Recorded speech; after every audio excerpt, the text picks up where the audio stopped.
అధ్యాయము 3వ వచనము నుండి 6వ వచనం వరకు మనం చదువుకుందాం. అయితే తోట చెట్ల మధ్యనున్న చెట్టు ఫలములను గూర్చి దేవుడు మీకు చావకుండానట్లు వాటిని తినకూడదనియు వాటిని ముట్టకూడదు అనియు చెప్పెనని సర్పముతో అనెను. అందుకు సర్పము, మీరు చావనే చావరు, ఏలయనగా మీరు దాన్ని తినుదినమున మీ కన్నులు తెరవబడుననియు మీరు మంచి చెడ్డలను ఎరుగువారై దేవతల వలె ఉందురనియు దేవునికి తెలియనని స్త్రీతో చెప్పగా, స్త్రీ ఆ వృక్ష ఫలం ఆహారమునకు మంచిదియు కన్నులకు అందమైనదియు వివేకమిచ్చు రమ్యమైన వృక్షమై ఉండుట చూచినప్పుడు ఆమె దాని ఫలములను కొన్ని తీసుకొని తనతో పాటు తన భర్తకు ఇచ్చెను. అతను కూడా తినెను. అప్పుడు వారిద్దరు కన్నులు తెరవబడెను. వారు తాము దిగంబరులమని తెలుసుకొని అంజూరపు ఆకులు కుట్టి తమకు కచ్చడములు చేసుకొనిది. చాలు. ఇందులో ఒక స్త్రీని గురించి తెలియజేస్తా ఉన్నాడు. స్త్రీ అంటే పరిశుద్ధ గ్రంథంలో ఏంటి అంటే సంఘాలను సూచిస్తూ ఉన్నాయి. సంఘంలో ఉన్నటువంటి ప్రజలు, విశ్వాసులైనటువంటి వాళ్ళు ఎలా ఉన్నారు? యేసు ప్రభు వారు రాజకుమారుడుగా తిరిగి వస్తూ ఉన్నప్పుడు, ఆయన తిరిగి వచ్చేటప్పుడు ఎదుర్కోవాల్సినటువంటి స్థితిలో సంఘం ఉండాలి. అలాంటి సంఘము ఎలా ఉంటా ఉంది? ఎన్ని సంఘాలు మనం చూస్తూ ఉన్నాం కదా. ఆ సంఘాలన్నీ కూడా దేవుణ్ణి, మన ప్రభువుని ఎదుర్కొనే పరిస్థితిలో ఉంటూ ఉన్నాయా? ఒకవేళ ఉంటే దేవునికి స్తోత్రం. ఉండకపోతే ఎందుకు ఉండటం లేదు, దానికి గల కారణం ఏంటి అనేది మనం తెలుసుకోవాలి. ఇందులో మనం చదువుకున్న దాంట్లో ఒక వ్యక్తి కనిపిస్తున్నారు. మొట్టమొదటిగా ఉన్నటువంటి స్త్రీ, దేవుని చేత చేయబడినటువంటి ఒక స్త్రీని మనం జ్ఞాపకం చేసుకుంటూ ఉన్నాం. ఆ స్త్రీ ఏంటయ్యా? దేవుని యొక్క మాటను మీరినటువంటి ఒక స్త్రీ కనిపిస్తూ ఉంది. సంఘముల్లో కూడా అనేకులైనటువంటి స్త్రీ అంటే స్త్రీ కాదు అని ముందుగానే చెప్పుకున్నాం. మనం తెలుసుకోవాల్సింది, సంఘ సభ్యులు, అందులో పురుషుడైనా సరే, స్త్రీ అయినా సరే, చిన్న పిల్లవాడైనా సరే, పెద్దవాళ్ళైనా సరే, ఎవరైనా సరే ఏంటయ్యా అంటే దేవుని యొక్క మాటను మీరటము, దేవుని యొక్క ఆజ్ఞను వ్యతిరేకించటము అనేది ఇందులో జరిగింది. మన సంఘము కూడా దేవుని యొక్క ఆజ్ఞలను మీరేటువంటి ప్రజలు అందులో కనిపిస్తూ ఉంటారు. చెయ్యవద్దు అని చెప్పినటువంటి మాటను ధిక్కరించి చేసినటువంటి ఒక స్త్రీ ఇక్కడ కనిపిస్తూ ఉంది. ఆ సంఘ సభ్యుల్లో నీవు ఫలానాది చేయవద్దు అని చెబితే, ఆ పనే ఎందుకు చేయకూడదు, చూద్దాము చేస్తే ఏమవుద్ది అనేది మానవుల హృదయాల్లోకి చొప్పించబడుతూ ఉన్నటువంటి మాటలు అవన్నీ కూడా. కాబట్టి దేవుడు ఏం చెప్పాడో అది పాటించి తీరాలి. అందుకే దేవుడు కొన్ని ఆజ్ఞలను మానవులకు ఇచ్చి, తూచా తప్పకుండా వాటిని అనుసరించండి అని చెప్పినటువంటి మాట మనం వింటా ఉన్నాము. దేవుని యొక్క మాటను మీరితే ఏమవుద్ది అంటే మీరు వెంటనే మరణాన్ని పొందుతారు అని చెప్పినట్లుగా కనిపిస్తా ఉంది. ఎలాంటి మరణాన్ని పొందారు మానవులు? అప్పటి నుంచి ఆధ్యాత్మికమైనటువంటి మరణాన్ని పొందారు. దేవునికి దూరం అయిపోయారు. చాలా కాలం పట్టింది మళ్ళీ దేవుణ్ణి స్మరణ చేయటానికి. మరలా సంతోషం కలిగినప్పుడు అప్పుడు దేవుని దగ్గరకు వచ్చినట్లుగా కనిపిస్తా ఉంది. మనం కూడా సంఘ సభ్యులను చూస్తూ ఉంటాం. కొన్ని రోజులు దూరం అయిపోయి తర్వాత ఏదైనా ఇబ్బంది కలిగితేనో, సంతోషం కలిగితేనో, వాళ్ళకి లాభసాటిగా ఉంటేనో అప్పుడు మళ్ళీ సంఘంలోనికి వస్తారు. ఆ వచ్చినటువంటి ప్రజలు ఎలా ఉంటున్నారంటే, మొట్టమొదటిగా దేవుణ్ణి ధిక్కరించిపోయినట్లుగా, దేవుని యొక్క ఆజ్ఞలను మీరినట్లుగా మనకు కనిపిస్తా ఉంది. ఆదాము అవ్వలు చాలా కాలం తర్వాతనే ప్రార్థన చేయటం అనేది జరిగింది. ఎప్పుడు ప్రార్థన మళ్ళీ బిగిన్ చేసింది? ఎప్పుడండి? ఆదాం గారికి బిడ్డలు పుట్టిన తర్వాత మనవడు ముది మనవళ్ళు మనవడు పుట్టిన పుట్టిన తర్వాతనే ఎన్ని ప్రార్థన చేయటానికి ముందుకొచ్చాడు. అప్పటిదాకా దేవుడు గుర్తుకు రాల. పగ, హృదయంలో కోపం, లోకములో ఉన్న అన్ని వచ్చేసినాయి హృదయంలోనికి. అన్నిటినీ ఎప్పుడు మర్చిపోయాడు అంటే ఒక సంతోషం కలిగిన తర్వాత అప్పుడు మర్చిపోయినట్లుగా కనిపిస్తా ఉంది. తన దోషాన్ని గుర్తు చేసుకోవట్లా. ఎవరైనా సరే తను తప్పు చేస్తున్నాడు అనేది ఎప్పుడు గుర్తు చేసుకుంటాడు అంటే రోగం వచ్చింది చివరిలో దాని ఫలితంగా అని అనుకున్నప్పుడే దేవుని దగ్గరికి వస్తాడు. దేవుని యొక్క మాటను ధిక్కరించి అనేక విధాలుగా లోకంలో సంచరిస్తూ అనేక రకాలుగా దేవుణ్ణి ధిక్కరించినటువంటి ఆ వ్యక్తి మరలా దేవుని దగ్గరికి వచ్చినప్పుడు అప్పుడు ఆలోచన చేస్తూ ఉంటాడు. నిజమే, నేను ఈ విధంగా చేశాను అని గుర్తు చేసుకుంటూ ఉంటాడు. అప్పుడు ఆ మరణము నుండి జీవములోనికి దాటినట్లుగా మనకు కనిపిస్తూ ఉంది. అంటే దేవుని మాటను మీరినటువంటి వ్యక్తులు అనేకులైనటువంటి సమాజంలో దేవుని మాటను ధిక్కరించినటువంటి స్త్రీ అంటే సంఘము కనిపిస్తూ ఉంది. రెండవ తెగ లోకమును ఆశించినటువంటిది అంటే లోకం వైపు చూచినటువంటి స్త్రీ సంఘము మనకు కనిపిస్తూ ఉంటది. ఆదికాండంలోనే 19వ అధ్యాయంలో 26వ వచనము నుండి మనం చదువుకుంటే అందులో లోక ఆశలు వాటిని జ్ఞాపకం చేసుకుంటున్నటువంటి ఒక స్త్రీ కనిపిస్తూ ఉంటుంది. అయితే లోతు భార్య అతని వెనుక నుండి తిరిగి చూసి ఉప్పు స్తంభమాయెను. తెల్లవారినప్పుడు అబ్రహాము లేచి తాను యెహోవా సన్నిధిని నిలిచిన చోటికి వచ్చి సొదొమ గొమొర్రాల తట్టును ఆ మైదానపు ప్రదేశం యావత్తును చూడగా అదిగో ఆ ప్రదేశం ఆవాసం పొగ లేచుచుండెను. దేవుడు ఆ మైదాన పట్టణంలో పాడు చేసినప్పుడు చాలు దేవుడు ఫలానా 2 పట్టణాలని నేను నాశనం చేయబోతున్నాను కాబట్టి నీవు బయటికి రా అని లోతుని తీసుకొని వస్తూ ఉన్నప్పుడు నీవు వెనక్కి తిరగబాకు, తిరిగి చూడొద్దు అనే మాట మాట్లాడినప్పుడు ఆయన ఏం చేశాడే అంటే ఆలస్యం చేసినట్టుగా కనిపిస్తూ ఉంది. ఇక్కడ మనకు అబ్రహామును గురించి కూడా తెలియజేస్తా ఉన్నాడు. ఎందుకు లోతుని దేవుడు కాపాడాడు? అబ్రహామును చూచి లోతుని కాపాడినట్లుగా పరిశుద్ధ గ్రంథకర్త రాపిస్తా ఉన్నాడు. అబ్రహామును చూచి లోతును కాపాడిన దేవుడు నిన్ను చూచి ఎవరినన్నా కాపాడుతున్నాడా? దేవుడు నీ కుటుంబంలో వాళ్ళని కాపాడే పరిస్థితి ఉందా? నీ వంశంలో ఉన్నటువంటి బిడ్డల్ని కాపాడుకునే పరిస్థితి నీకు ఉందా? అబ్రహాంతో బేరం ఆడాడు.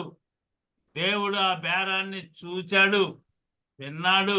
ఏం పర్లేదయా, ఇంతమంది ఉన్నా కూడా నేను కాపాడుతాను అని చెప్పినటువంటి పరిస్థితి కనిపిస్తా ఉంది. ఏమని బేరం ఆడాడు అబ్రహాము దేవునితో? అయ్యా 50 మంది ఉంటే ఆ పట్టణాలని కాపాడుతావా? కారణం ఏంటి? 50 మంది అని చెప్పాడు అంటే లోతుతో అబ్రహాము దగ్గర ఉన్నటువంటి విశ్వాసులైనటువంటి మనుష్యుల్ని లోతుకి పంపించాడు. ఆస్తినే కాదు, మనుష్యులని, విశ్వాసులైనటువంటి మనుషుల్ని పంపించాడు. అందువలన ఒక 50 మంది అని లెక్కేస్తున్నాడు. ఆ 50 మంది అలాగే ఉన్నారా? లోతు దగ్గరికి వచ్చిన తర్వాత అలాగే ఉంటే పట్టణాలు 2 పట్టణాలు కాపాడబడాయి. కానీ 50 మంది ఉంటే ఆయన అడగంగానే సరేలే అన్నప్పుడు అబ్రహాముకు అనుమానం వచ్చేసింది. అది పంపించినటువంటి ఈ విశ్వాసులు ఎక్కడికి పోయారు? ఈ సంఘం ఏమైపోయింది? ఇందులో విశ్వాసులైనటువంటి వాళ్ళు నేను పంపించినటువంటి వాళ్ళైనా లేరా? లోకంలో పడిపోయారా ఆ 50 మంది? పోని ఒక 5గురు పోయిస్తారేమో సంఘంలో నుండి పక్క సంఘంలోకి. అక్కడ ఆ సంఘంలో పాదిరి గారు బాగున్నారు, వాక్యం చాలా బాగుంటుంది, ఆయన ఇక్కడైతే ఎప్పుడు యేసుక్రీస్తుని గురించే చెబుతున్నారు, అక్కడైతే వేరే వాళ్ళ గురించి కూడా చెబుతారు, హ్యాపీగా నవ్వుకోవచ్చు అని పోయిన వాళ్ళు చాలా మంది కనిపిస్తారు. అందులో ఒక 5గురు తగ్గి ఉంటారేమో ఆశపడినటువంటి వాడు. 45 మంది ఉంటారేమోనయ్యా. పర్లేదు. 40 మంది ఉంటారేమోనయ్యా. లేదు. 30 మంది ఉంటారేమో. 20 మంది ఉంటారేమో. చివరికి 10 మంది ఉంటారేమో అని ఆలోచన చేశాడు. అప్పుడప్పుడు అంటుంటారు, వాళ్ళు పెద్ద మీటింగ్ అని అడ్వర్టైజ్మెంట్లు చేశారా, ఊరంతా తిరిగింది మైకు. తీరా చూస్తే అక్కడికి పోతే 10 మంది కూడా లేరు. ఊత పదం అయిపోయింది అది. ఎంతమంది లేరు? పట్టుమని 10 మంది కూడా లేరు. అప్పుడు ఆలోచనలో పడ్డారు, అయ్యో నేను పంపించినటువంటి వాళ్ళందరినీ లోతా ఏం చేశావు నువ్వు? నీ పరిస్థితి ఏంది? 10 మంది సంగతి దేవుడు ఎరుగు. అయ్యా నీ సంగతి ఏంది? నీ కుటుంబ సభ్యులు ఏంది? నీ కుటుంబంలో ఉన్న నీ భార్య పరిస్థితి ఏంటి? నీ బిడ్డల పరిస్థితి ఏంటి? నీ స్నేహితుల పరిస్థితి ఏంటి? రక్త సంబంధికులు అక్కడ ఉన్నటువంటి వాళ్ళని ఏర్పాటు చేసుకున్నావే, వారి పరిస్థితి ఏంటి? అల్లుళ్ళు కూడా రాలేదు. అల్లుడుగా చేసుకుందాం అనుకున్నారు, వాళ్ళు కూడా అపహాస్యం చేసినట్లుగా మనకు కనిపిస్తాం. చూసారా ఎలాంటి పరిస్థితిలో ఉన్నారో? లోకాశల వైపు దేవుడు చెప్పాడు, వెంటనే నువ్వు ఈ ఊరు వదిలిపెట్టి పో. తాత్సారం చేస్తున్నాడు. ఎందుకని?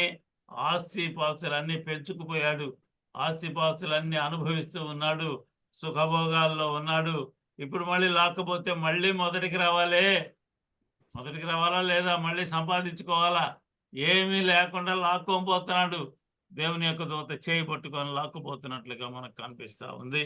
ఇక్కడికి పోవయ్యా అంటే లేదు లేదు నేను ఇక్కడికి పోతాను అన్నాడు. అయినా దేవుడు సహించాడు. అతని యొక్క భార్య, ఇతనైతే దేవుడిని నమ్ముకున్నాడు, ముందుకే చూసుకుంటూ వెళ్ళిపోయాడు. ముందు జీవితము. ఎప్పుడైనా సరే విశ్వాసి ముందుగా ఉండేటువంటి జీవితాన్ని ఆలోచించాలి, కానీ గతించినటువంటి నిన్నటి దాన్ని మనం ఆలోచన చేయటానికి లేదు. నిన్నటి జీవితం అంతా కూడా లోక ఆశలతో నిండిపోయినటువంటి జీవితము. మనం ఆలోచన చేస్తాం. పాత జీవితము యావత్తు కూడా దేవుని ఎరగనటువంటి జీవితము. క్రొత్తదైనటువంటి జీవితం ఎప్పుడు కూడా దేవుణ్ణి మనము విశ్వాసి అయిన తర్వాత దేవుణ్ణి నమ్ముకున్నటువంటి జీవితంగా మనకు కనిపిస్తూ ఉంటది. ఆ స్త్రీ వెనుక తిరిగి చూసినట్లుగా కనిపిస్తూ ఉంది. ఏం చూసుకొని ఉంటది? నా వాళ్ళు ఇంతమంది ఉన్నారే, నా ఆస్తిపాస్తులు ఇంత కష్టపడి సంపాదించుకొని దాచుకున్నామే అనే ఆలోచన. లోక ఆశల వైపు తిరిగి చూస్తుంది. శరీర ఆశలు లాక్కుపోయినాయి. గలతీయులకు రాసిన పత్రిక 5:19 మనం చదువుకోవచ్చు. శరీర కార్యములు స్పష్టమై ఉన్నాయి అని చెబుతూ ఉన్నటువంటి మాటలు మనకు కనిపిస్తూ ఉన్నాయి. శరీర కార్యాలు అన్నీ కూడా నిన్ను లోకంలోనికి లాక్కుపోయాయే. శరీర కార్యాలని ఎప్పుడైనా సరే నువ్వు విడిచిపెట్టి తీరాల్సిందే అనేది మనం గమనించాలి. ఇందులో రాస్తున్నటువంటి మాట అదే. లోక ఆశలతో ముడిపడినటువంటి జీవితము ఎప్పుడైనా సరే మరణాన్ని కొని తెచ్చుద్ది. వెంటనే ఏమైపోయిందట? ఆమె ఉప్పు స్తంభం అయిపోయిందట. ఉప్పు స్తంభము. స్తంభము ఇప్పుడు కూడా మనకి ఎవరన్నా అక్కడికి పోతే చూపిస్తూ ఉంటారు. అది కదా లోతు భార్య ఉప్పు స్తంభం అక్కడే ఉంది అని దూరంగా చూపిస్తూ ఉంటారు. చూసారా? నీ చూపు లోకం వైపు ఉంటుందా? సహోదరి సహోదరులారా, ఇందులో స్త్రీ అంటున్నాము, కానీ అందులో పురుషునికి కూడా వాటా ఉంది అనేది నువ్వు తెలుసుకోవాలి. ఎందుకని అవగారు ఏం చేశారు? కొన్ని పండ్లు, ఒక కాదు పండు, కొన్ని పండ్లు తీసుకొని వచ్చింది, కొన్ని తిన్నది, ఇంకా కొన్ని తీసుకొచ్చి భర్తకి ఇచ్చింది. ఆ కొన్ని లోక ఆశలు.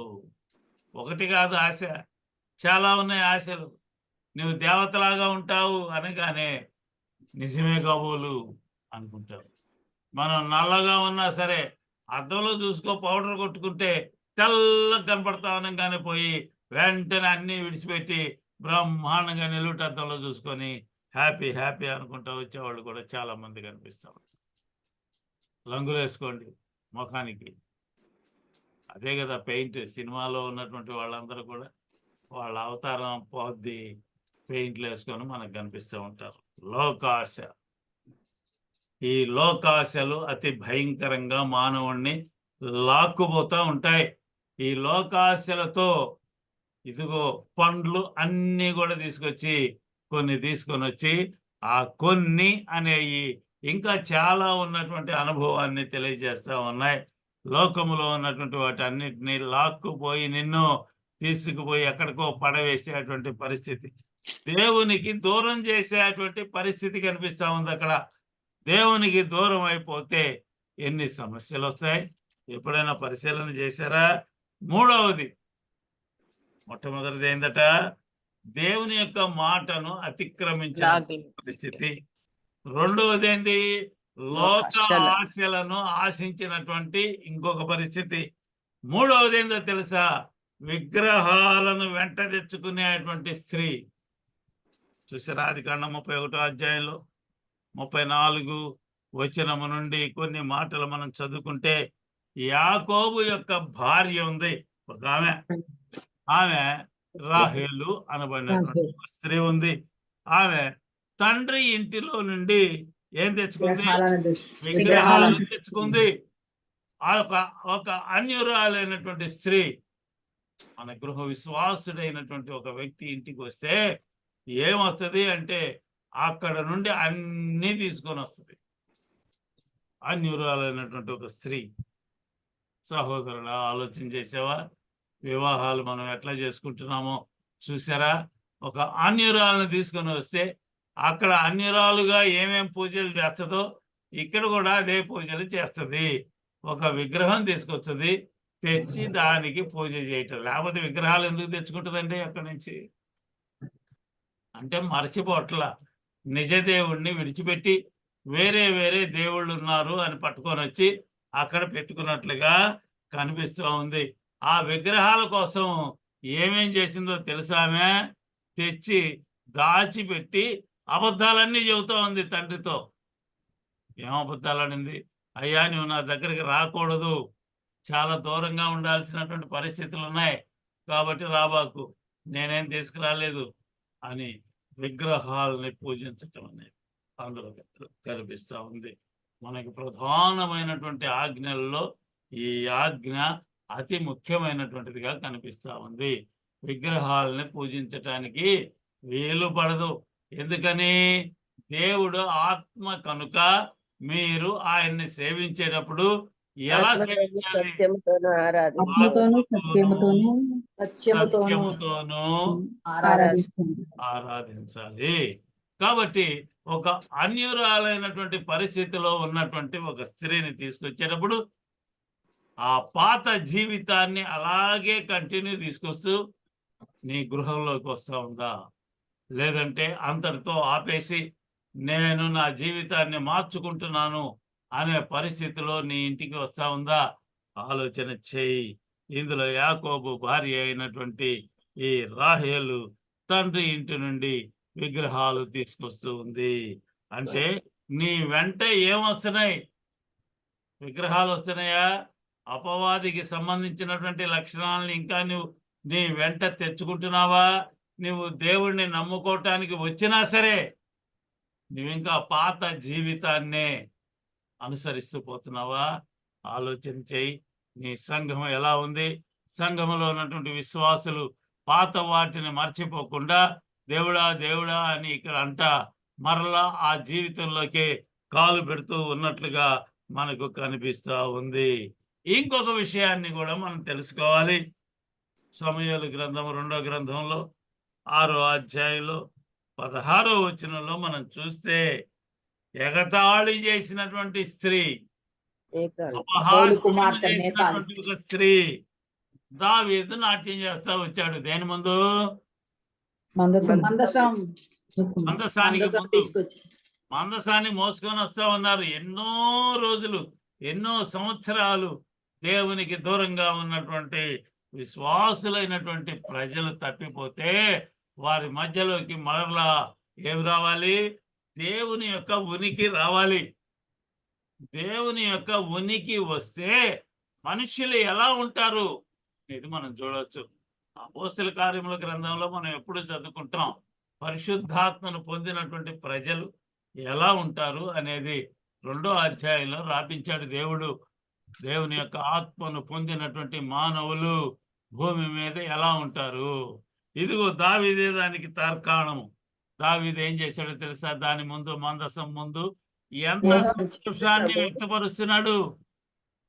దావీదు పెద్ద కీర్తనాకారుడు, సంగీతం తెలిసినటువంటి వ్యక్తి. ఆ సంగీతంలో అతను పాడే పాటలు ఎన్ని కీర్తనలు కనిపిస్తున్నాయి, వాటినే మనం పాడుకుంటా ఉన్నాం. అలాంటి ఆయన దేవుని యొక్క ఉనికి వారి మధ్యలోకి వస్తా ఉన్నప్పుడు అసలు పట్టలేని ఆనందంతో గంతులు వేస్తా ఉన్నట్లుగా మనకు కనిపిస్తా ఉంది. దేవుని మందిరానికి వెళ్ళేటప్పుడు వారి పాత జీవితాన్ని చూసి అపహాస్యం చేసేటువంటి వాళ్ళు మనకు కనిపిస్తూ ఉంటారు. ఈయన భక్తుడా, బైబిల్ పట్టుకున్నాడా, బైబిల్ తీసి గూట్లో పెట్టంగానే మళ్ళీ మన మీదకి తగాదకు వస్తాడే. దావీదు యుద్ధ వీరుడే, చూసావా? యుద్ధాలు చేసే ఆయన దేవుడా దేవుడా అనేవాడు. చూసావా ఇప్పుడు దేవుడా దేవుడా అంటున్నాడు.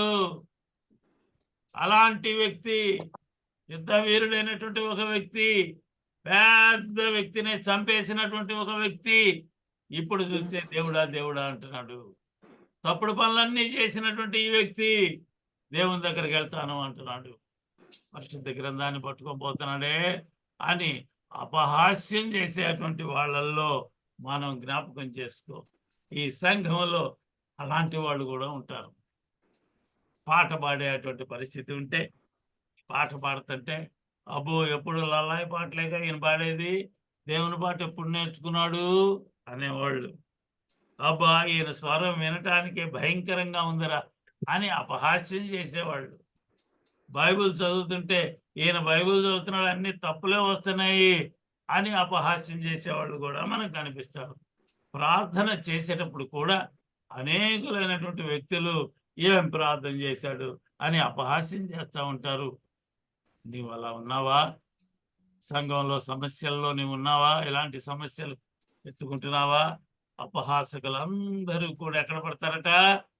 అగ్ని గంధకములు గుండంలో పడిపోతారు రాస్తున్నాడు. ఈయన భార్య అయినటువంటి ఒక ఉంది. ఎవరా భార్య? సౌలు అనబడినటువంటి రాజు యొక్క కుమార్తె పేరు మీకాలు. మీకాలు నవ్వింది, అపహాస్యం చేసింది. నువ్వేం రాజువయ్యా? రాజు అయితే ఎలా ఉండాలి? నెత్తి మీద కిరీటం ఏది, రాజ వస్త్రాలు వేయి, నడుముకుంటే కట్టేది, వీటన్నిటిని విడిచిపెట్టి మామూలు జనంలో కలిసిపోయావే. నేను విశ్వాసిగా ఉన్నప్పుడు పెద్ద ఉద్యోగమే కదా చేశాను. అందరితో పాటుగా కలిసిపోయి మందిరంలో కూర్చునేవాడిని, కింద కూర్చునేవాడిని. కుర్చీ మీద కూర్చోయ్యా అని కుర్చీ తెచ్చినా కూడా వద్దులేయా, అందరితో పాటు కూర్చుంటారు. జనం ఏమనుకుంటారు చూసేవాళ్ళు, కొత్తగా అటు పక్క వచ్చిన వాళ్ళు, ఇదేం పని రా, ఈయనకేం పని రా, ఇదేం పని, ఆయన హోదా ఏంది, కూర్చుంది ఎక్కడ, హోదా ఏంది, పెద్ద ఉద్యోగం, కూర్చుందేమో రాని వాళ్ళ మధ్యలో. చూసావా ఎంతటి ఇబ్బందికరంగా ఉంటుందో? అపహాస్యం చేస్తారా లేదా? బయటికి రాగానే అపహాస్యం. దేవుని దగ్గర కూర్చున్నప్పుడు ఉండేటువంటి మాటలు ఆ విధంగా మనకు కనిపిస్తూ ఉంటాయి. ఇక్కడ దావీదుని గురించి అంటున్నాడు, బట్టలు ఊడిపోతున్నా కూడా పట్టించుకోవట్లేదా? ఈయనేం రాజయ్య, గంతులేస్తా ఉన్నాడు. హృదయం దేవునితో కలిసిపోయింది. దేవుని యొక్క ఆత్మ దావీదు మీద ఉన్నప్పుడు తను ఎవరో కూడా జ్ఞాపకానికి రాదు. తను ఎవరు? మొదట్లో గొర్రెలు కాసుకునేవాడు. అసలు గొర్రెలు కాసుకునేవాడి కొను సింహాసనం మీద కూర్చునేవాడికి అసలు ఏంటండి పొత్తు? గొర్రెలు కాసుకుంటున్నాడు అంటే అసలు దేనికి కొరగాని వాడు అని అర్థం, అన్నిట్లో తక్కువ వాడు అని అర్థం. కానీ దేవుణ్ణి నమ్ముకొని దేవుని యొక్క ఆత్మను పొందినటువంటి ఈ వ్యక్తి సింహాసనం మీద కూర్చున్నా కూడా దేవుణ్ణి విడిచిపెట్టలేదు. నీవు నీ పదవిలో ఉన్నప్పుడు కానీ, నీ ఉద్యోగంలో అధికారంలో ఉన్నప్పుడు కానీ, లేదంటే హోదాలో ఉన్నప్పుడు కానీ, ప్రజలందరూ నిన్ను పొగుడుతూ ఉన్నప్పుడు కానీ దేవుణ్ణి మర్చిపోవటానికి వీలు పడదు. ఎవరైనా మరచిపోకుండా ముందుకు పోతూ ఉంటే వారిని చూసి అపహాస్యం చేయటానికి వీలు పడదు. ఈమె అపహాస్యం చేసిన కారణంగా ఆమె చనిపోయేంత వరకు కూడా ఆమె గర్భము మోయబడది అని పరిశుద్ధ గ్రంథకర్త రాస్తూ ఉన్నట్లుగా మనం చూస్తూ ఉంటాం. కీర్తనకారుడు మొదట్లోనే రాశాడు, మొదటి అధ్యాయంలో మొదటి వచనంలోనే రాశాడు. చదువుకుందాం. ఆలోచన చొప్పున్నాడు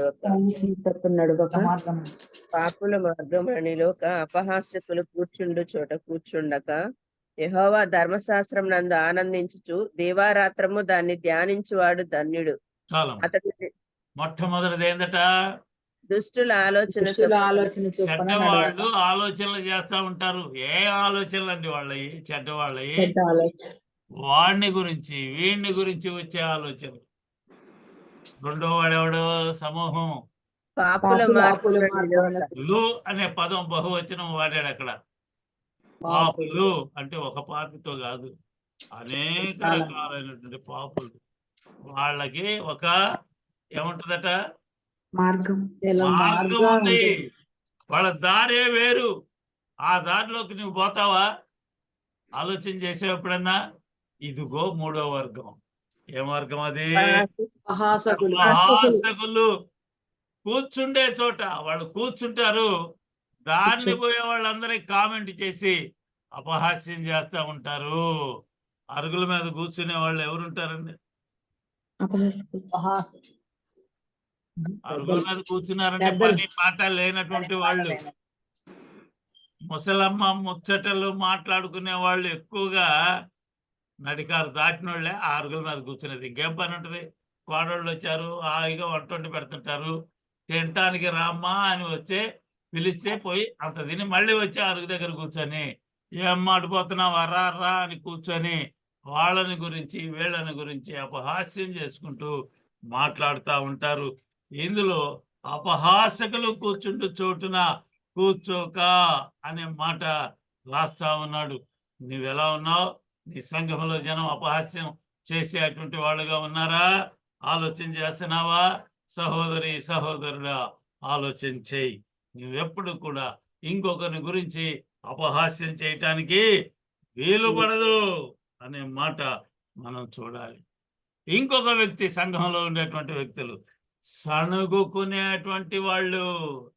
సణగటం అంటే ఏందిరా కొనుక్కుంటావు, పైకి వినపడకుండా చేస్తుంటారు. పైకి వినపడితే వాడేమన్నా అంటాడేమో. సణుగుకునేటువంటి పరిస్థితులు సంఖ్యాకాండం 12వ అధ్యాయము 1వ వచనము నుండి మనం చదువుకుంటూ పోవచ్చు. కానీ 1వ వచనము, 9వ వచనము, 10వ వచనాన్ని మనము జ్ఞాపకం చేసుకోవచ్చు. అందులో మోషే గారి సహోదరి ఒక ఉంది. ఏం పేరు? ఆమె పేరు మిరియాము అనబడినటువంటి ఒక స్త్రీ. మోషే మీద విరోధంగా బయలుదేరింది ఆమె. ఇజ్రాయేల్ జనాంగం ఎట్లా ఉంటారో తెలుసండి? చాలా చక్కగా ఉంటారు. మనం చూస్తుంటాం, ఈజిప్ట్లో పిల్లలు పుడితే ఆడపిల్లల్ని అలాగే ఉంచేవాళ్ళు, మగ పిల్లల్ని చంపేసేవాళ్ళు. ఆడపిల్లల్ని ఎలా ఉంచేవాళ్ళు అంటే చూడగానే ఆకర్షించబడేటువంటి రూపము. చాలా చక్కటి వాళ్ళట వాళ్ళు, చాలా చురుకైనటువంటి వాళ్ళు అని మంత్రసాలు చెబుతున్నారు. అలాంటి రూపం కలిగినటువంటి వాళ్ళు అక్కడ ఉండేవాళ్ళు. మోషే గారు ఆజానుబాహుడైనటువంటి వ్యక్తి, రాజుగా ఉండాల్సినటువంటి వ్యక్తి. అలాంటి వ్యక్తి చివరికి ఎక్కడికి వచ్చాడు? గొర్రెలు కాసుకునే స్థితికి వచ్చాడు. గొర్రెలు కాసుకునేవాడిని రాజుగా చేశాడు దేవుడు. రాజుగా ఉండాల్సినటువంటి ఆయన్ని గొర్రెలు కాసేట్టు చేశాడు. దేవునికి అసాధ్యమైనది ఏముంది? ఆలోచన చేసేవా? ఇందులో అలాంటి వ్యక్తి యొక్క భార్య చనిపోతే ఆయన ఏం చేశాడో తెలుసా? కూషు దేశస్తురాలు అనుకున్నాడు. కూషు దేశం ఆఫ్రికా ఖండంలో ఉంది. ఆఫ్రికా ఖండంలో ఉన్న ప్రజలందరూ ఎట్టుంటారు? నల్లటి వాళ్ళు. శరీరం నల్లగానే ఉంటది, కానీ వారి యొక్క ఆత్మ తెల్లగా ఉంటది. ఎందుకని? దేవుణ్ణి నమ్ముకున్నటువంటి ప్రజలు వాళ్ళు. నువ్వు నల్లగా ఉన్నా సరే తెల్లగా చేసే దేవుడు. నీ యొక్క రక్తము వలె ఎర్రగా ఉన్నటువంటి నీ యొక్క హృదయాన్ని కూడా మార్చివేసే దేవుడు. కూషు దేశస్తురాలను వివాహం చేసుకున్నాడు. ఇదేంటి అనే పరిస్థితి కనిపిస్తాం. ఇంత చక్కటి మోషేకి ఈమెకి ఎలా పెళ్లి కుదిరింది అనే ఆలోచన కలుగుతూ ఉన్నప్పుడు మిరియాము ఎదురు మాట్లాడింది, గొనుక్కుంది. ఇదేంట్రా మా తమ్ముడు ఈ విధంగా అయ్యాడు. జనం అందరూ అంటారు కదా, ఏందమ్మా మీ తమ్ముడు ఇలాంటి ఆమెను చేసుకున్నాడు అన్నప్పుడు సమాధానం చెప్పలేరు కొంతమంది. మీ ఇంట్లో ఏందమ్మా ఎటు జరిగింది అనగానే కొంతమంది సమాధానం చెప్పలేరు. ఎవరైనా సరే ఒక విశ్వాసిగా మారితే, ఏందమ్మా మీ ఇంట్లో విగ్రహారాధన మానేశారే, కొలుపులకు రావటం మానేశారే, మీ తమ్ముడు ఇట్లా చేశాడే ఏంటమ్మా అంటే సరైన సమాధానం చెప్పలేరు. గొణుక్కుంటా ఉంటారు, సణుక్కుంటా ఉంటారు. సణుగుడుకు వచ్చినటువంటి బహుమానం ఏంటో తెలుసా? కుష్టు ఏం బహుమానం తెచ్చుకుందామే? కుష్టు కుష్టు వ్యాధి. కుష్టు వ్యాధి ఆ రోజుల్లో అతి భయంకరం. ఎవరికైనా కుష్టి వస్తే వాళ్ళని పాలెము వెనక అవతల వదిలేసేవాళ్ళు. పాలెం అంటే తెలుసు కదా మీకు అందరికీ, పొలిమేర దాటి అవతల పెట్టేవాళ్ళు. అంటే ఆ పొలిమేర అంటే ఆ ఊరికి సరిహద్దు, దాన్ని దాటి లోపలికి రావటానికి వీలు లేదు. వచ్చారు, అయ్యా పొరపాటు జరిగింది అని ప్రార్థన చెయ్యి అంటే మోషే మరలా వచ్చి ఎవరి మీదైతే వీళ్ళు సనిగారో, ఎవరినైతే దూరంగా ఉంచారు అనుకున్నారో, ఏంది మోషే మాటేనా దేవుడు విన్నది? మా మాట వినలేదా? మేము ఆయనతో పాటు నడవలేదా అని మోషే అన్నలు, సహోదరి వీళ్ళందరూ కూడా అలాగే అన్నట్లుగా కనిపిస్తా ఉంది. అందుకు దేవుడు వెంటనే నుదుటి మీద కుష్టు కలగజేశాడు. నుదుటి మీద ఎందుకు కలగజేశాడు? ఎక్కడన్నా పెడితే అది మూసుకొని అంతే ఉండొచ్చు కదా. నుదుటి మీద, నీ ఆలోచన క్రమము మీద దేవుడు పనికిరానటువంటి జీవితంగా మార్చివేస్తాడు. జాగ్రత్త. నీ నొసటి మీద అందరికీ కనిపిస్తా ఉంటుంది. కనిపించింది. అప్పుడు దేవుడు చెప్పాడు, 7 రోజుల పాలెం వెలప ఉంచు. దానికి పనిష్మెంట్ అదే. ఆమెను అక్కడ ఉంచారు. 7 రోజులు వీళ్ళు అలాగే అక్కడ ఉండిపోయినట్లుగా మనకు కనిపిస్తా ఉంది. సహోదరుడా, ఆత్మీయ జీవితానికి అది గొడ్డలు పెట్టువంటిది సనుగుడు అనేది. సనగటానికి వీలు పడదు. నువ్వేమన్నా సనుగుతున్నావా? ఎవరినన్నా చూసి ఏందిరా ఈ పాదిరి గారు ప్రార్థన చేయమంటే ఊళ్ళో జనాన్ని కూడా మనతో పాటు కలుపుతున్నాడు, మనల్ని గురించి ప్రార్థన చేయమంటే అనుకుంటున్నావా? సణుగుతున్నావా? సనగబాకు, గొణుక్కోవద్దు. నీకు గొనుగుడు ఎందుకు?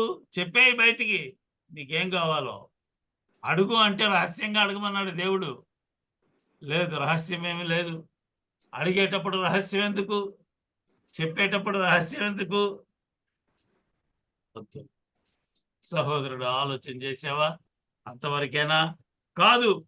దేశాన్ని రక్షించినటువంటి స్త్రీలు మనకు కనిపిస్తూ ఉంటారు. అందులో ముఖ్యమైనటువంటి స్త్రీలు, న్యాయాధిపతులుగా ఉన్నటువంటి స్త్రీలు కూడా కనిపిస్తూ ఉంటారు. మనం పరిశీలన చేస్తే న్యాయాధిపతుల గ్రంథంలో 5వ అధ్యాయంలో 7వ వచనానికి కనుక మనం చదువుకుంటే అందులో రాస్తూ ఉన్నటువంటి మాట దెబోరా అనబడినటువంటి స్త్రీ కనిపిస్తూ ఉంటుంది. ఇజ్రాయేలీలలో గ్రామాలన్నీ కూడా నిర్జీవంగా అయిపోయినాయి. దేవుడు తలుసుకునే వాళ్ళు లేరు. అందులో న్యాయాధిపతి లేడు. అందులో ఉన్న పెద్దలు లేరు. ఎవరు లేరు. ఎవరి జీవితం వాళ్ళదే.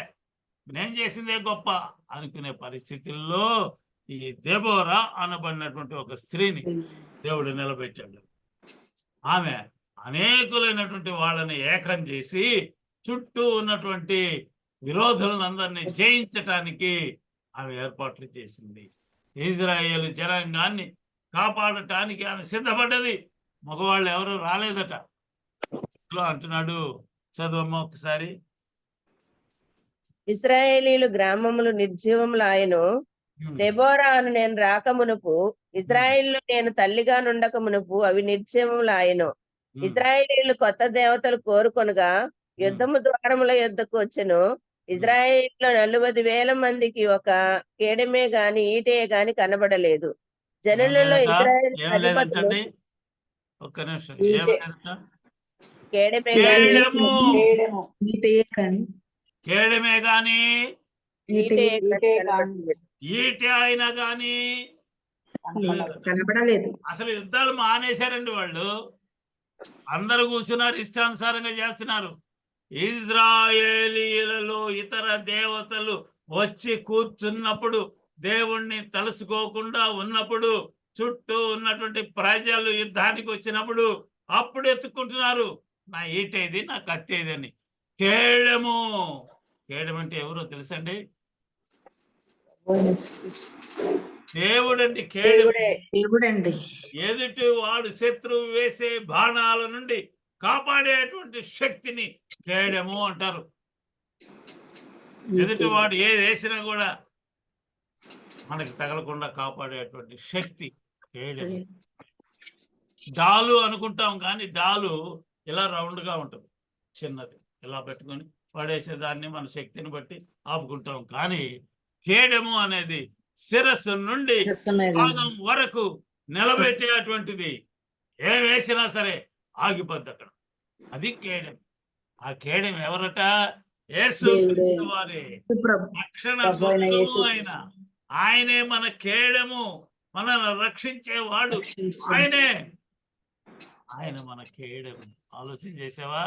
దేవుణ్ణి రక్షకునిగా అంగీకరించినటువంటి ప్రజలను ఆమె సిద్ధం చేసింది. రండి, మన దేశాన్ని మనం కాపాడుకుందాం. మన ప్రజలను, దేశంలో ఎవరుంటారండి? ప్రజలుంటేనే కదా. దేశం అంటే మట్టి కాదోయ్, దేశం అంటే మనుషులు. మహానుభావుడు చెప్పాడు, దేశం అంటే మనుషులు. దేశాన్ని కాపాడుకుందాం. చుట్టూ శత్రువులే వచ్చి జనాభాని చంపుతుంటారు, దేశాన్ని ఆక్రమించుకోవాలని చూస్తున్నారు. అప్పటికే ఆరంభించారు. ఎందుకని? ఇజ్రాయేలీలారా, మీరేం చేశారు? ఇతర దేవతలను తీసుకొచ్చి లోన్ పెట్టుకున్నారు. స్టార్ట్ అయింది కదా. నిజ దేవుణ్ణి వదిలేసి వేరే వేరే దేవతలను తెచ్చి ఇంట్లో పెట్టుకోగానే ప్రారంభమైంది మీ పతనం. ఎప్పుడైనా సరే నిజ దేవుణ్ణి విడిచిపెట్టి పక్క వారి వైపు నువ్వు తొంగి చూసావు అంటేనే నీ పరిస్థితి అర్థమైపోతా ఉంది. ఆలోచన చేస్తున్నావా ఎప్పుడైనా? ఇక్కడ ఒక స్త్రీని దేవుడు నిలబెట్టాడు, పురుషులందరూ ఏమైపోయారు? కనబడలేదు. అక్రమానికి, భయంకరమైనటువంటి పాపానికి లోనైపోయి వారి జీవితాలు ముందుకు నెట్టుకుంటూ పోతా ఉంటే సంఘాన్ని దేవుడు నిలబెట్టాడు. సంఘంలో అందరూ రండి, రండి. మీరు వాళ్ళ వరకే కాదండి, ఇజ్రాయేల్ జనమేం కాదు, గోత్రాల్లో ఉన్నటువంటి వాళ్ళందరినీ రప్పించింది ఆమె. మాకు సాయం చేయండి. విపత్తు వచ్చేసింది అనగానే వాళ్ళు కూడా బయలుదేరి వచ్చారు. ఈటెలు తయారు చేసుకున్నారు. శత్రువుని ఎదిరించే శక్తిని సంపాదించుకున్నట్లుగా ఇందులో కనిపిస్తూ ఉంది. చూసారా? ఆలోచన చేస్తున్నారా? దెబోరా లాంటి నాయకత్వం కలిగినటువంటి వాళ్ళు నీ సంఘంలో ఉన్నారా? రామ్మ సంఘానికి, నువ్వు రామ్మ, నువ్వు అన్ని రాలువే, కానీ రా, వచ్చి చూడు, రక్షణ అనేది ఎక్కడ ఉంది? ఇదిగో దేవుడు మాకు కేడమై ఉన్నటువంటి దేవుడు, రా, వచ్చి చూడు అనే పరిస్థితి నీ సంఘంలో సభ్యులకి ఉందా లేదా? ఆలోచన చేస్తున్నావా? ఆలోచన చేయి. ఇందులో ఇంకొకటి, దేవునికి మొదటి ఫలాన్ని ఇచ్చేటువంటి పరిస్థితి నీ సంఘానికి ఉందా? మొదటి ఫలము, ప్రథమ ఫలాలు ఇచ్చేటువంటి సంఘము స్త్రీ కనిపిస్తా ఉంది. ఒక స్త్రీని మనం జ్ఞాపకం చేసుకోవచ్చు. సారేపతు అనేటువంటి ఒక ఊరు ఉంది. ఆ ఊర్లో ఒక విధవరాలైనటువంటి ఒక స్త్రీ. అక్కడికి ఒక దైవభక్తుడు వచ్చాడు. ఎవరైనా? ఏలియా. అందరిని ఎవరిని పడితే వాళ్ళని శపిస్తుంటాడు. దైవ భక్తులకి వచ్చేటువంటి హృదయ వేదన ఎలా ఉంటుందంటే, ఎదుటివాడు తప్పు చేస్తే సహించలేడు, చెబుతాడు, వినకపోతే వాడిని నాశనం అయ్యేటట్టు శపిస్తాడు. వెనకటి రోజుల్లండి. ఇప్పుడు ఎవడున్నాడు? దైవజనుడా అంటే అనే పరిస్థితులు కనిపిస్తా ఉంది. దైవజనుడు వచ్చి ఊరు బయటికి కూర్చున్నాడు. దేవుడు చెప్పాడు, పలానా ఊరు పో, నిన్ను పోషించడానికి ఒకరిని నేను లేవనెత్తుతున్నాను, పోయి కూర్చోబో అనగానే వచ్చాడు. ఒక రాయి వేసుకున్నాడు, హ్యాపీగా కూర్చున్నాడు, చూస్తున్నాడు ఎవరు వస్తారా. ఒక ఆమె వచ్చింది. ఆమెకే తిండి లేదు, పొలాలు ఏరుకుంటా ఉంది. ఆమె నాకేం పెట్టుద్ది, ఏందయ్యా దేవుడా ఈ పని చేశావు అని అడగలాయట. మనమైతే వెంటనే అడుగుతాం, ఏందయ్యా ఈ పని, చెప్పావు మాట్లాడావు బాగానే ఉంది, తెచ్చి ఇక్కడ కూర్చోబెట్టావు, ఈ ఎండలో కూర్చున్నా నేను. చెట్లు ఉన్నాయి అక్కడ, ఎండలో కూర్చున్నా. ఈ ఎండలు ఎందుకు వచ్చినాయి, నీ వల్లనే కదా వచ్చింది, శపించు అన్నావు, శపించేశాను. 3.5 సంవత్సరాలు వర్షమా చెప్పలేదు. చొక్క అది నీటి పడ్డ. వచ్చిందండి. 3.5 సంవత్సరాలు వర్షం లేకపోతే అసలు ఏం తినాలి? అదే కరువు ఈమె నోటి ద్వారా చెప్పబడతా ఉంది. ఆలోచన చేసావా సహోదరి? రాజుల గ్రంథంలో మొదటి గ్రంథంలో 17వ అధ్యాయంలో 9వ వచనం నుండి మనకి రాస్తా ఉన్నారు. అందులో ఆ స్త్రీ నిన్ను పోషించుటకు అనుకుంటా ఉంటే, అమ్మా ఇట్రా అని పిలవంగానే, దైవజనుడిని చూడగానే ఆమె హృదయము వెంటనే లొంగిపోయింది. ఇప్పుడు దైవజనుడు అని ఎట్ట తెలుస్తుందండి మనకి? వైట్ ప్యాంటు, వైట్ షర్టు అంటే చాలా మంది అనుకుంటూ ఉంటారు, ఈయన దైవజనుడై ఉంటాడు, యేసుక్రీస్తుని నమ్ముకున్నటువంటి వాడు. ఒక లక్షణం ఉండాలి. ఆ లక్షణం ఏంటంటే, ఈ రోజుల్లో తెల్ల ప్యాంటు, తెల్ల షర్టు, లోపల అంతా నల్లదే, నల్లటి జీవితాలు, పైకి తెల్లగా కనిపించే జీవితాలు. యేసు ప్రభు వారు చెప్పారు కదా మత్తయి సువార్తల చివరి అధ్యాయాల్లో, ఏం చెబుతున్నాడు? మీరు ఎలా ఉంటారు? సున్నం కొట్టిన గోడల్లాగా ఉంటారు మీరు, సమాధులు మీరు, లోపలన్నీ ఎముకలు, పుచ్చికాయలు, దేనికి పనికిరారు, పైకి మాత్రం తెల్లగా కనిపిస్తూ ఉంటారు. ఇందులో అంటున్నాడు, ఏమమ్మా విధవరాలైనటువంటి స్త్రీ దగ్గరికి దేవుడు బొమ్మన్నాడు, నువ్వే అయి ఉంటావురా అని పిలవగానే, ఏమమ్మా ఏంది పరిస్థితి అంటే, ఇక్కడ దేవుడు అనేక సంవత్సరాల పాటు వాళ్ళ లేకుండా చేశాడయ్యా, తిండి లేదు, నాకు నా పిల్లోడికి చివరిగా కొద్దిగా మిగిలితే అది కాల్చుకొని తిందాము అనుకుంటున్నాము. చపాతీ వండుకున్నాం అనుకోండి, నూనె రాస్తాంగా, అదే పుల్కా చేసుకున్నాం అనుకో నూనె రాస్తామా? నూనె లేదు కాబట్టి నూనె రాయలా, అది చెబుతుంది. పుల్కాలు చేసుకొని తిందాం అనుకుంటున్నావు, నూనె లేదు, అయిపోయింది. అయితే నువ్వు వెళ్ళు, అప్పము ఒకటి చేసుకొని రా. బల్లారాధనలో ఇస్తాం కదా అప్పము అంటే, చిన్న రొట్టె చేసుకొని రా అంటే, మాట ఏమన్నా అతిక్రమించిందామే? వెంటనే ఒక చిన్న అప్పం తీసుకొచ్చింది. అంటే ప్రథమంగా చేసినటువంటిది, మొట్టమొదట చేయబడినటువంటి ఒక అప్పం తీసుకొచ్చి దేవుని సన్నిధిలో యాజకునికి ఇచ్చినట్లుగా, ఒక ప్రవక్తకి ఇచ్చినట్లుగా కనిపిస్తాం. వెంటనే చేయెత్తి దీవించాడు. ఓ ఇక మిగిలిన కరువు రోజులు అన్నీ కూడా నీకు ఏమొస్తుంది? ఎలాంటి ఇబ్బంది కలగదు. కుండలో ఉన్నటువంటి పిండి తక్కువ కాదు, గుడ్డిలో నూనె అయిపోదు, తక్కువ కాదు. పో దేవుని యొక్క దీవెన. శాపం పెట్టినటువంటి ఆ సంవత్సరాలు నిండిపోయేంత వరకు అక్కడ పోషణ ఆయనకి దొరికింది. ప్రథమ ఫలములు. నువ్వు ఒప్పుకుంటున్నావా దేవుని ముందు? ఎప్పుడైనా సరే దేవుని ఎదుట నిలబడు. దేవుడు ఏమంటున్నాడు? నిర్గమకాండం 13వ అధ్యాయంలో 2వ వచనాన్ని మనం గమనిద్దాం, ఒక్కసారి చదువుకుందాం. మోషే ప్రజలతో ఇట్లనెను, మీరు దాసగృహమైన ఐగుప్తు నుండి బయలుదేరి వచ్చిన దేశం 2వ వచనం చదువమ్మా. జ్ఞాపకం చేసుకొనుడి. యెహోవా తన బాహుబలము చేత దారిలో నుండి మిమ్మల్ని బయటికి రప్పించెను. 2వ వచనం చదువు. మనుషుల యొక్కయు ప్రథమ సంతతి అనగా ప్రతి తొలిచూలి పిల్ల నాకు ప్రతిష్ఠితములు, అది నాదని చెప్పెను. మొట్టమొదటిది ఎవరిదట?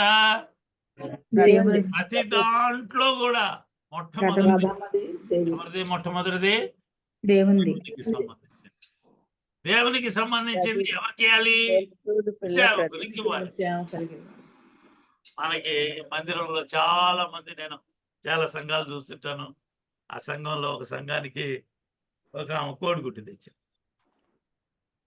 ఏమ్మా అంటే, మొట్టమొదటిసారి పుట్టిందా ఇది? ఓహో, వెరీ గుడ్. మొట్టమొదటిసారి పెట్టిన గుడ్డి ఎంత ఉంటుందండి? మళ్ళీ గుడ్డు ఎంత ఉంటుంది? ఇది ఏం చేసుకోవాలమ్మా? ఆమ్లెట్కి పనికిరాదు, దాచి పెడదామంటే మురిగిపోద్ది, దేనికైనా పనికి వస్తుందా? ప్రథమ ఫలమే, కానీ శ్రేష్టమైనటువంటి దాన్ని దేవుడు కోరుకుంటున్నాడు. ప్రథమ ఫలాల్లో అక్కడ పెట్టినప్పుడు ధాన్యము ప్రథమ ఫలము, జంతువుల్లో ప్రథమ ఫలాలు, అన్నిట్లో ప్రథమ ఫలం, మనుష్యుల్లో కూడా ప్రథమముగా ఉండేది దేవుడు కోరుకుంటున్నాడు. ఎందుకని? ప్రథమముగా ఉండేది బలంగా ఉంటది. బలంగా ఉండేది దేవునికి కావాలి. నీ యవ్వన ప్రాయంలో నువ్వు ఎవరిని కోరుకుంటున్నావు? దేవుడు అడుగుతున్నాడు, నీ యవ్వన ప్రాయాన్ని నువ్వు నాకు ఇవ్వు. దేవుడు అడుగుతున్నటువంటి మాట. యవ్వన ప్రాయంలో దేవుని యొక్క కాడి మోయిట నరునకి మేలు, ఆశీర్వాదం దేవుడు ఇస్తాడు.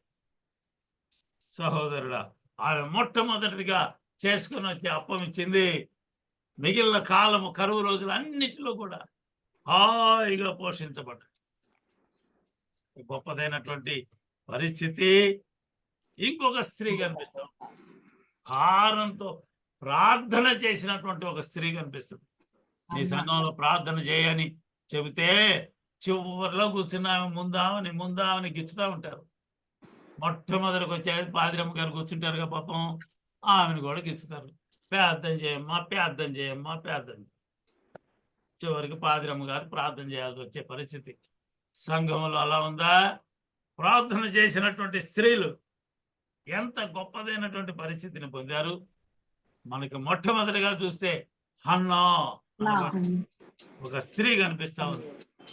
ఒక మందిరానికి వెళ్ళింది. అక్కడ ఒక ఆయన ఉన్నాడు, యాజకుడు. ఎవరైనా? ఏలీ. ఏలీ అనబడినటువంటి ఒక యాజకుడు. ఈ హన్నా ఒక మూల కూర్చొని ప్రార్థన చేస్తుంది. ప్రభువా, ఏంటయ్యా ఈ పరిస్థితి?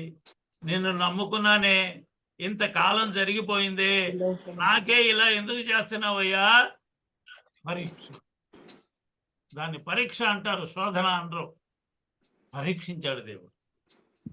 ఎంత నీ యొక్క ప్రార్థనా శక్తి, నీ విశ్వాసం ఎంత? అన్న ప్రార్థిస్తే ఏం జరిగిందో తెలుసా?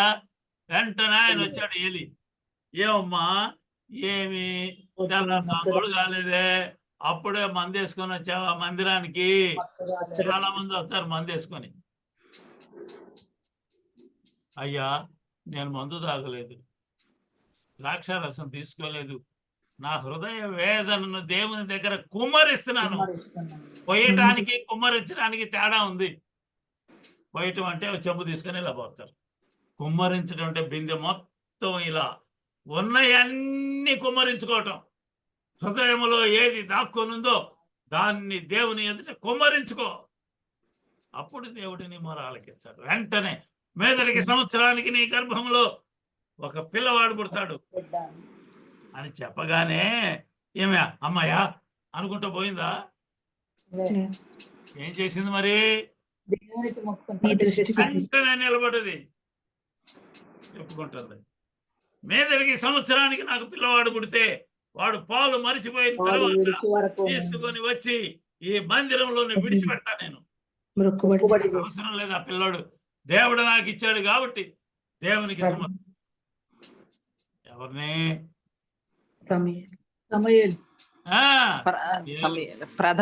ఎంతటి గొప్పవాడయ్యాడండి, రాజులను అభిషేకించాడండి. రాజుల్ని అభిషేకించడం, గొర్రెల కాపరిని తీసుకొచ్చి రాజ్యాధికారం అప్పగించినటువంటి దేవుడు ఇచ్చినటువంటి మధ్యలో మధ్యవర్తి అయినటువంటి సమూయేలు. చూసారా? భారంతో ప్రార్థన చేస్తున్నావా? నువ్వు కూర్చుంటున్నావా సమూహంలో? నువ్వు దేవుణ్ణి ఎదుర్కొనే పరిస్థితి నీకు ఈ లక్షణాలన్నీ ఉండి తీరాలి. లేకపోతే దేవుణ్ణి ఏమో ఎదుర్కొంటావు? ప్రభువుని, పెళ్లి కుమారుణ్ణి ఎదుర్కోవాలి కదా. 10 దీపాలు పట్టుకొని వచ్చే 5 దీపాలు ఆరిపోయే స్థితిలో ఉంటే ఏం చేస్తావు? ఆరిపోయే స్థితిలో ఉన్నావా? ఆలోచన చేసావా?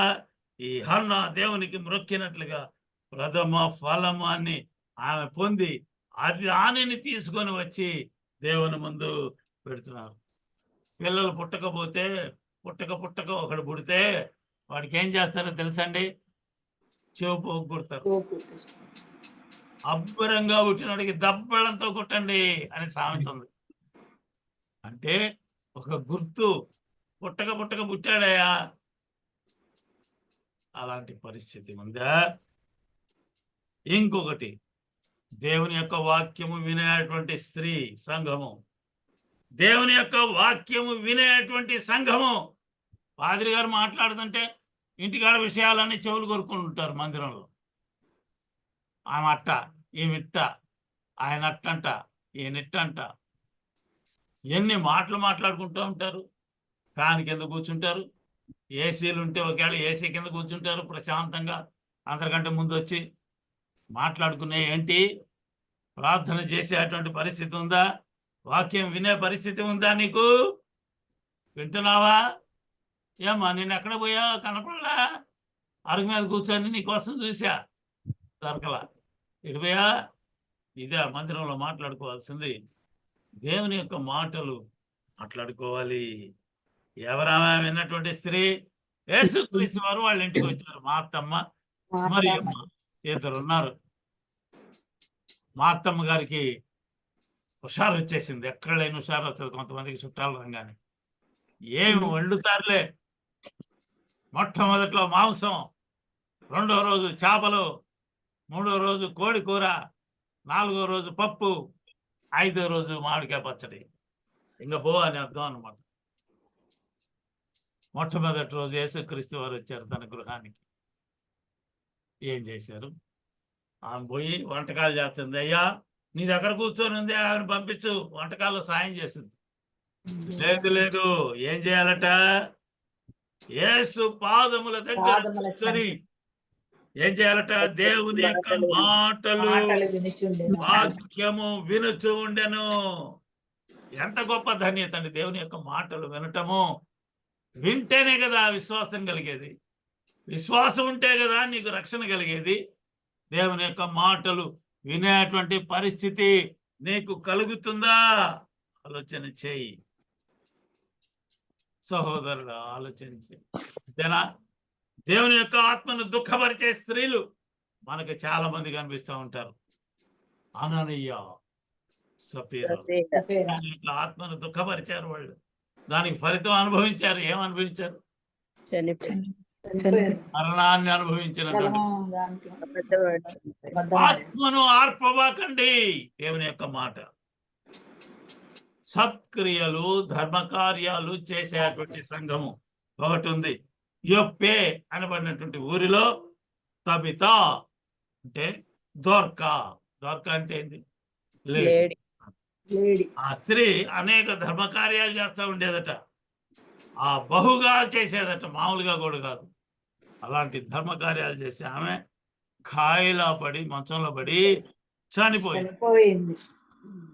కానీ పేతురు, భక్తుడైనటువంటి పేతురు గారు అక్కడికి వచ్చి ప్రార్థన చేస్తే ఈమె లేచి కూర్చుందట. చూసారా? ధర్మ కార్యాలు చేస్తే బ్రతికేటువంటి బ్రతుకుని. ఎప్పుడైనా ధర్మకార్యాలు చేస్తున్నావా? ఎవరైతే అవసరాల్లో ఉన్నారో ఆ అవసరాలు తీరుస్తున్నావా? తీరిస్తే నీవు జీవంలోనికి దాటుతావు. చాలా మంది అంటుంటారు కదండి, హిందువులు కూడా, ఒక నది అడ్డంగా వచ్చిందట చచ్చిపోయిన తర్వాత. ఏ నది అది? ఏమి నది అండి అది? ఏమోనండి, నేను రక్షణ పొందాను ఆ నది పేరు నాకు తెలియదు. యోర్దాను కాదండి, అది రక్షణ పొందినటువంటి వాళ్ళది. హిందువులకు ఒక నది ఉంది. కాదండి, కాదండి. ఆ నది దాటితేనే దేవుడి దగ్గరికి పోతారు, పరలోకానికి పోతారట. ఆ నది దాటించడానికి ఒక కొడుకు కావాలంట. తప్పుడు పనులు చేసే కొడుకు కావాలంట. నువ్వే తప్పుడు పనులు చేసావు. ఆ నది దాటటానికి కాదులేమ్మా, నాకు గుర్తు రావట్లేదు. ఆ నది దాటాలి. అలాగే మనం కూడా ఒక మార్గాన్ని ఏర్పాటు సార్ చేసుకొని వైతరణి నది. వైతరుణి, ఎంత గొప్పగా చెప్పారండి, వైతరుణి నది.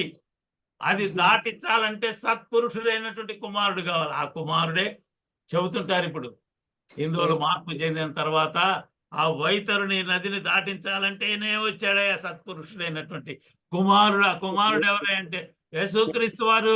ఆయనే దాటించేది నిన్ను. ఆ నది దాటాలి. ఇదిగో మరణము నుండి జీవంలోనికి నీవు దాటాలి. ఆలోచన చేసావా ఎప్పుడైనా? అలాంటి పరిస్థితి, సత్క్రియలు ధర్మ కార్యాలు నువ్వు చేస్తే ఎంత గొప్పగా ఉంటది. నీ సంఘములో ఉన్నటువంటి పురుషులు, స్త్రీలు అందరూ కూడా ఇంకొక విషయాన్ని గుర్తు చేసుకోవాలి. తమ పిల్లలను దేవుని దగ్గరికి తీసుకొని రావాలి. తిమోతికి రాసిన 2వ పత్రికలో 3వ అధ్యాయం 15వ వచనాన్ని కనుక మనం చూస్తే, తిమోతితో అంటున్నాడు పౌలు గారు, నీ తల్లి అయిన యునీకేతో నీ అమ్మ అయిన లోయి అనబడినటువంటి 2 స్త్రీలు ఏం చేశారు? విశ్వాసంలో నిన్నుంచారు. నువ్వు విశ్వాసంలోకి రావాలి అంటే నీ తల్లి, నీ అవ్వ కారణం.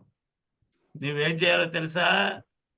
నువ్వు నేర్చుకొనినటువంటి దానిని, చిన్నపిల్లాడుగా ఉన్నప్పుడు నువ్వు నేర్చుకున్నావే, దానిని, జ్ఞానమును నిలకడగా ఉంచుకో. పౌలు గారు చెబుతున్నాడు. ఆత్మీయ కుమారుడైనటువంటి ఈ తిమోతితో మాట్లాడుతూ ఉన్నాడు. నువ్వు చిన్నప్పటి నుంచి పెరిగావే, అలాంటి వాతావరణాన్ని మర్చిపోకయ్యా. నువ్వు దాంట్లోనే పెరుగు. మీ అమ్మను చూడు, మీ అమ్మని చూడు, వాళ్ళు ఏం చేశారో చూడు. ఆ మార్గములో నీవు నడువు. జ్ఞానమును నిలకడగా ఉంచుకో. జ్ఞానం అంటే ఏంది? ప్రసిద్ధ గ్రంథకర్త తెలియజేశాడు. జ్ఞానమునకు మూలము, దేవుని యందు భయభక్తులు కలిగి ఉన్న జ్ఞానమునకు మూలము. సహోదరుడా, నీ జ్ఞానం ఎక్కడుంది? ఆలోచన చేసావా? ఎన్ని సంఘములో ఉండాల్సినటువంటి స్థితిగతులు ఇవి. స్త్రీ అని రాశారు, కానీ స్త్రీ అంటే సంఘములో ఉండాల్సినటువంటి లక్షణము. ఈ లక్షణాలు అన్నీ కలిగినటువంటి సంఘములో ఉన్న మనుష్యులు దేవుణ్ణి ఎదుర్కోవటానికి బయలుదేరతారు అని ఈ ఉదయకాల సమయంలో మీకు అందరికీ తెలియచేస్తూ ఈ మాటలు నేను ముగిస్తాను. దేవుడి కొద్ది మాటల్ని మన వినికిడిలో దీవించుగాక.